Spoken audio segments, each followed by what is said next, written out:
Você tem dívida no Simples Nacional e não sabe o que fazer. Quero te falar exatamente qual é o passo a passo que você deve fazer para poder regularizar essas pendências. Eu quero trazer para vocês aqui 3 aspectos importantes. O primeiro deles, que eu quero que você reflita, é o porquê a minha empresa está passando por um momento complicado em relação a dívidas do Simples Nacional. Matheus, eu estou com uma dívida do Simples Nacional porque eu estou priorizando outras coisas. Se você não está conseguindo pagar os impostos, talvez a sua empresa está sem caixa, talvez você está com o preço errado, talvez você não esteja vendendo, talvez você está pagando imposto mais do que você deve, ou seja, baseado na sua concorrência, você está pagando mais impostos. E para isso é importante você entender.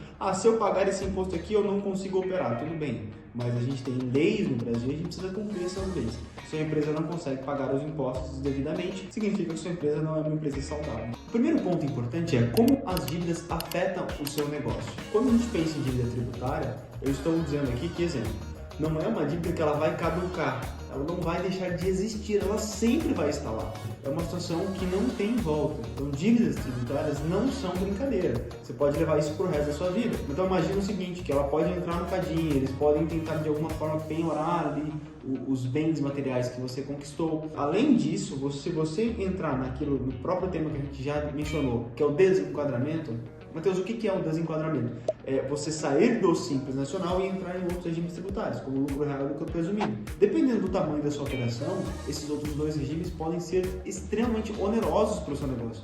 Exemplo, imagina que você vai sair de uma operação que você pagava, sei lá, 6, 7, 10%, uma operação que você pode pagar 15%, dependendo da situação. Daí a importância de você entender o quanto essas dívidas elas afetam o seu negócio. O impacto dessas dívidas pode ser significativo no seu negócio. O segundo ponto é, Matheus, então como eu evito esse desenquadramento? Por que eu estou gravando esse vídeo agora, aqui, em meados de outubro? Em novembro, provavelmente a sua empresa, se ela tem dívida, ela vai começar a receber uma cartinha da Receita Federal dizendo o seguinte, que se você não regularizar os débitos, você vai ser desenquadrado. A maneira mais fácil de evitar esse desenquadramento é fazendo o tal do parcelamento. Só que o que acontece é o seguinte, pessoal. Você tem uma dívida tributária. Você que é empresário sabe muito bem disso. Você não pagou vários dados lá, e aí você chega no final do ano, o contador fala assim, precisamos parcelar os débitos para você não ser desenquadrado do Simples.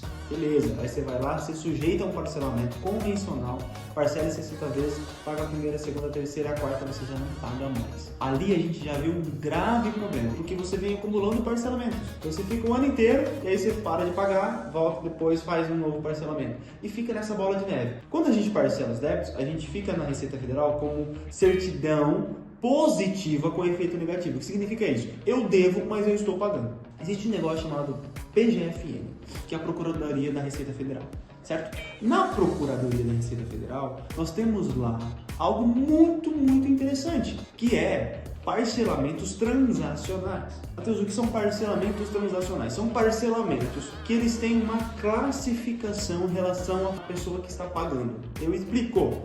Lá eles têm lá assim, ó, o contribuinte que ele é o pagador A. O pagador A é aquele bom pagador. Se você estiver enquadrado talvez no C ou no B, você tenha benefícios de redução de juros e multas sobre o que você está pagando lá e parcelamentos mais longos.